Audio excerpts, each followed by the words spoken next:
I welcome all of you on my YouTube channel. तो आपको जैसा कि पता है कि अपन ने कैलकुलेशन इम्प्रूवमेंट की एक सीरीज चला रखी है जिसमें मैं 2 टाइप के क्वेश्चन पढ़ा चुका हूँ। आज अपन नेक्स्ट टाइप पढ़ने वाले हैं। जैसा कि आप टाइटल देख रहे हो, finding cube root of a perfect cube number. किसी भी पूर्ण घन संख्या का घनमूल कैसे निकालते हैं, आज अपन इसी के ऊपर डिस्कस करेंगे। यदि आपको मेरी प्रीवियस वीडियो देखनी हो तो उसका डिस्क्रिप्शन नीचे लिंक में दिया गया है। तो सबसे पहले तो मैं अपना टॉपिक स्टार्ट करने से पहले ये बता देना चाहता हूँ कि परफेक्ट क्यूब नंबर क्या होते हैं, क्योंकि सबसे पहले तो अपने को ये जानना जरूरी है क्या होते हैं परफेक्ट क्यूब नंबर। तो ऐसा कोई भी नंबर जिसका घनमूल निकाला जा सके, जिसका क्यूब रूट करना पॉसिबल हो, वही नंबर परफेक्ट क्यूब नंबर कहलाता है। जैसे मैं आपके सामने एक एग्जाम्पल लिखता हूँ। ये क्यूब रूट का साइन होता है, या तो ये वाला साइन अपन यूज लेते हैं या फिर ये वाला साइन यूज लेते हैं। दोनों ही साइन घनमूल के होते हैं।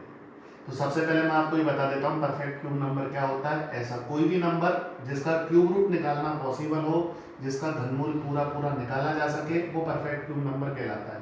जैसे मैं आपके सामने एक एग्जांपल लेता हूँ, 216 का क्यूब रूट। आप मुझे बताइए कितना आएगा भाई, 6। तो जिन संख्याओं का पूरा पूरा घनमूल निकाला जा सकता है वो पूर्ण घन संख्याएं कहलाती हैं। जैसे एक और एग्जाम्पल अपन लेते हैं, 1000। आप बताइए यदि मैं 1000 का घनमूल निकालता हूँ तो 10 आता है। तो छोटी छोटी संख्याओं का घनमूल अपन इजी वे में निकाल देते हैं। आज मैं आपको बड़ी बड़ी संख्याओं का घनमूल लेना सिखा रहा हूँ, तो ध्यान से देखिएगा। तो चलिए अपन सीखते हैं किसी भी पूर्ण घन संख्या का घनमूल कैसे निकालते हैं। और दोस्तों, आपके घनमूल से रिलेटेड जो भी सवाल आएगा उसमें हमेशा आपको पूर्ण घन संख्या का ही घनमूल पूछेगा। ऐसा नहीं कि बिना पूर्ण घन संख्या का आपसे घनमूल पूछ ले। तो सबसे पहले कुछ थ्योरी में इससे रिलेटेड समझाना चाहता हूँ, आप थोड़ा ध्यान से समझिएगा। जैसा कि आप देख रहे हो, ये मैंने 1 से लेकर 12 तक के घन लिखे हुए हैं। और ये राइट साइड में आप देख रहे हो जितने भी नंबर हैं, इन सभी नंबर को अपन पूर्ण घन संख्याएं बोलते हैं, क्योंकि सबका पूरा पूरा घनमूल निकलेगा। 216 का घनमूल 6, 343 का घनमूल 7। अब थोड़ा ध्यान से देखिएगा। जैसे आप देख रहे हो, 1 का घन करने पर यूनिट डिजिट 1 ही आ रही है, 2 के घन में इकाई अंक 2 नहीं आ रहा, 3 में 3 नहीं आ रहा, 4 में 4 आ रहा है, 5 में 5 आ रहा है। तो देखिए किस तरीके से अपन घनमूल निकालते हैं। एक तरफ मैं लिखता हूँ पूर्ण घन संख्या का इकाई अंक,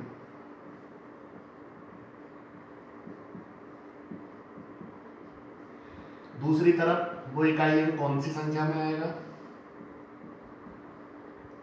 जैसा आप देख रहे हो, इकाई अंक 1 के घन में आ रहा है, 2 के घन में 2 नहीं आ रहा, 3 के घन में 3 नहीं आ रहा। इकाई अंक जो 4 है वो 4 के घन में आ रहा है। इकाई अंक 5 5 के क्यूब में आ रहा है। इकाई अंक 6 6 के क्यूब में ही आ रहा है। 7 7 में नहीं आ रहा, 8 8 में नहीं आ रहा। इकाई अंक 9 9 के क्यूब में ही आ रहा है।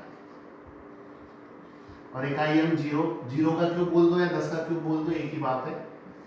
अब आप देख रहे हो मेरे पास इकाई अंक 1 आ गया, 4 आ गया, 5 आ गया, 6 आ गया, 9 आ गया। 2 बच रहा है, 3 बच रहा है, 7 बच रहा है और 8 बच रहा है। अब मैं आपसे पूछूं जी 2 कहाँ पे आ रहा है, तो आप बोलोगे जी जो 2 आ रहा है वो 8 के क्यूब में आ रहा है, और जो 8 आ रहा है वो 2 के क्यूब में आ रहा है। कुल मिला के 2 आता है 8 के क्यूब में और 8 आता है 2 के क्यूब में। इसी तरीके से आपसे मैं पूछूं 3 कहाँ पे आ रहा है, तो 3 आ रहा है 7 के क्यूब में और 7 आ रहा है 3 के क्यूब में। ये दोनों एक दूसरे के अपोजिट होते हैं। तो सबसे पहले तो अपने को यूनिट डिजिट की नॉलेज होनी चाहिए कि कौन कौन सा इकाई अंक किस किस के घर में आता है।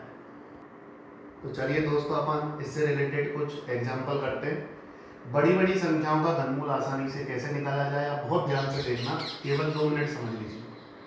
सबसे पहले जो भी नंबर आपको पेपर में देगा, सबसे पहले अपन पीछे से 3 अंकों का एक पेयर बनाएंगे, पीछे से 3 डिजिट्स का एक अपन पेयर बनाएंगे।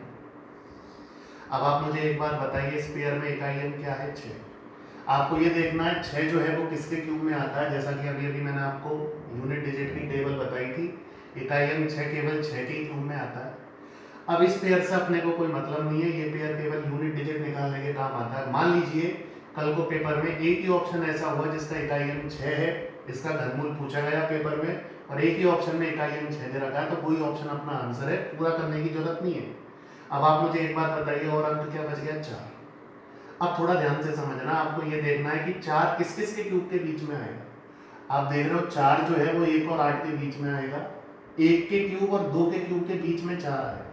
मैंने क्या बोला, एक बार फिर से समझ लो कि बची कुची डिजिट किस किस के क्यूब के बीच में आएगी, 1 के क्यूब के बीच में और 2 के क्यूब के बीच में।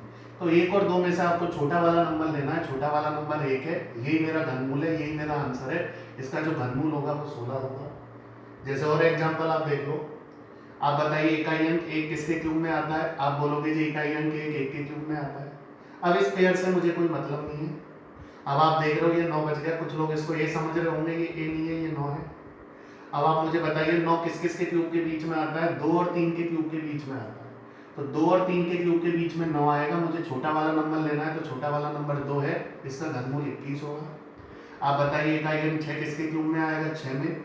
अब ये बताइए 17 किस किस के क्यूब के बीच में आएगा? आप बोलोगे जी 2 और 3 के बीच में आएगा, छोटा वाला नंबर 2 है, इसका क्यूब रूट 26 होगा। आप बताइए इकाई अंक 6 हमेशा 6 के क्यूब में ही आएगा। 175 किस किस के क्यूब के बीच में आएगा? आप बोलोगे जी 175 इन दोनों के बीच में आएगा। 5 और 6 के क्यूब के बीच में आएगा, मुझे छोटा वाला नंबर लेना है 5, मेरा आंसर आएगा जी। तो चलिए अपन इससे रिलेटेड कुछ एग्जांपल और कर लेते हैं, और अच्छे अच्छे एग्जांपल मैंने आपके सामने लिख दिए। देखो एक बात मैं आपको बता देता हूँ कि जितनी ज़्यादा संख्याओं के आपको घन याद होंगे, उतनी बड़ी बड़ी संख्याओं के आप घनमूल निकाल दोगे। जैसे आप देख रहे हो ये काफ़ी बड़ी संख्या है, ये तो कुछ नहीं है, इससे भी बड़ी बड़ी संख्याओं के घनमूल निकालना पॉसिबल है यदि आप 25 या 30 तक के घन याद कर लेते हो। तो देखिए इसका घनमूल कैसे निकालेंगे, जैसा कि मैंने आपको बताया लास्ट 3 डिजिट का एक पेयर बनेगा। अब आप मुझे बताइए इकाई अंक 3, तो बच्चों 3 में मत लिख देना, आपको पता है इकाई अंक जो 3 है वो 7 के क्यूब में आएगा। अब आप मुझे ये बताओ ये किस किस के क्यूब के बीच में आएगा? आप बोलोगे जी 658 जो है वो इन दोनों के बीच में आएगा, 8 और 9 के क्यूब के बीच में आएगा, मुझे छोटा वाला नंबर लेना है 8, ये मेरा फाइनल आंसर है। मुझे नहीं लगता इससे शॉर्ट तरीका कोई होगा। आप मुझे एक बात बताइए, यहाँ पे इकाई अंक 7 आ रहा है, 7 किसके क्यूब में आएगा? आपको पता है जी 7 जो है वो 3 के क्यूब में आएगा। अब आप बताइए 804 किस किस के बीच में आएगा? तो 804 9 और 10 के क्यूब के बीच में आएगा, मुझे छोटा वाला नंबर लेना है 9, 93 मेरा आंसर है। आपको पता है इकाई अंक 6 में ही आएगा। अब 1560 किस किस के क्यूब के बीच में आएगा? क्यूब याद होना चाहिए कि किस किस के क्यूब के बीच में आएगा। जितने क्यूब याद होंगे उतनी बड़ी बड़ी संख्याओं का क्यूब रूट आप आसानी से निकालोगे। तो आप मुझे बताइए 1560 11 और 12 के बीच में आएगा, मुझे छोटा वाला नंबर लेना है 11, 116 मेरा आंसर है। आप बताइए इकाई अंक 4 किसके क्यूब में आएगा? इकाई अंक 4 के क्यूब में आएगा। आप देख रहे हो 4 जो है वो 4 के क्यूब में आएगा। अब आप बताइए 1906 किस किस के बीच में आएगा? आप बोलोगे जी 12 और 13 के बीच में आएगा, मुझे छोटा वाला नंबर लेना है 12, इसका जो घनमूल होगा वो 124 होगा। कुछ बातें मैं घनमूल से रिलेटेड और बता देना चाहता हूँ, जैसे दोस्तों कभी दशमलव लगी आ जाए तो इसका हिसाब किताब कैसे करना है। जैसे आप मुझे बताइए एक का घनमूल 1 होगा। अब घनमूल निकालते समय आपको एक चीज़ याद रखनी है, जब भी मैं घनमूल लूँगा तो दशमलव के बाद मेरे जितने भी अंक क्वेश्चन में दे रखे हैं उसके 1/3 हो जाएंगे। आप मुझे बताइए फिलहाल मेरे पास 3 अंक है, घनमूल निकालने के बाद 1/3 अंक रह जाते हैं। यदि मैं 3 का 1/3 निकालता हूं तो 1 अंक रह जाएगा, 1 अंक छोड़ के दशमलव लग जाएगी, अपना फाइनल आंसर आएगा 0.1। जैसा आप मुझे बताइए 512 का जो क्यूब रूट होगा वो 8 होगा। अब दशमलव के बाद टोटल 6 डिजिट्स हैं।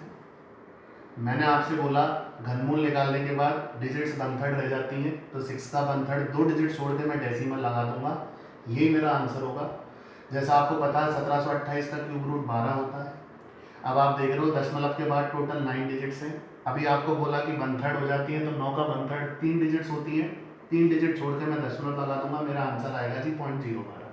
आप सोच रहे होंगे कि ये चीज़ छोटी छोटी चीज़ें क्यों बता रहे हो, तो मैं आपके सामने एक सवाल लिखता हूँ जो काफ़ी बार एसएससी में आ चुका है और अब उस सवाल की कॉपी रेलवे में भी होने लग गई, तो देखना। तो दोस्तों एक सवाल आपके सामने लिखा हुआ है, ये सवाल काफ़ी बार एसएससी एग्जाम में आ चुका है और रेलवे एग्जाम में भी आ चुका है। अब यदि आप घनमूल निकालना नहीं जानते तो इस सवाल को करना मुश्किल है। तो सबसे पहले तो घनमूल निकालना आना चाहिए और फिर दशमलव का भी हिसाब करना आना चाहिए। देखो यही छोटे छोटे जो सवाल होते हैं इनको अपन एग्जाम में इग्नोर कर देते हैं और यही छोटे छोटे नंबर अपना सवाल अपना सिलेक्शन रुकवा देते हैं। तो देखना इस सवाल को कैसे करना है। सबसे पहले तो मैंने घनमूल लेना बताया था, पीछे से 3 डिजिट का एक पेयर अपने को बनाना है। आप देख रहे हो इकाई अंक 3 साथ में आएगा। अब आप बताइए 658 किस किस के ग्रुप के बीच में आएगा? आप बोलोगे जी 658 8 और 9 के क्यूब के बीच में आएगा, छोटा वाला नंबर है 87। अब इसका घनमूल 87 आ गया। आप देख रहे हो सेम नंबर मैंने हर बार कॉपी कर रहा था, बस दशमलव का फर्क है। आप बताइए यहाँ पे दशमलव के बाद 3 डिजिट है, अभी आपसे बोला कि 1/3 हो जाएंगी, 3 का 1/3 8.7। आप मुझे बताइए यहाँ दशमलव के बाद 6 डिजिट है, अभी 1/3 हो जाएंगी, तो 6 का 1/3 2 डिजिट छोड़ के मैं डेसिमल लगाऊंगा और यहाँ पे आएगा 0.087। आप यदि तीनों को आसानी से ऐड कर सकते हो तो इसका आंसर है। तो दोस्तों आज मैंने आपका कुछ टाइम लेके आपको घनमूल निकालना सिखाया। और जैसे ही अपनी ये कैलकुलेशन की सीरीज कंप्लीट हो जाएगी, आप अपनी डिमांड के अकॉर्डिंग मुझे टॉपिक बता दीजिएगा, उसी टॉपिक से अपन अपना कोर्स स्टार्ट कर देंगे, कैलकुलेशन स्टार्ट कर देंगे। तो उम्मीद करता हूँ कि आपको आज जो पढ़ाया वो पसंद आया होगा। तो आप ज़्यादा से ज़्यादा मेरे चैनल को लाइक करें, सब्सक्राइब करें, जिससे मैं अगली वीडियो जल्दी से जल्दी करा सकूँ। धन्यवाद।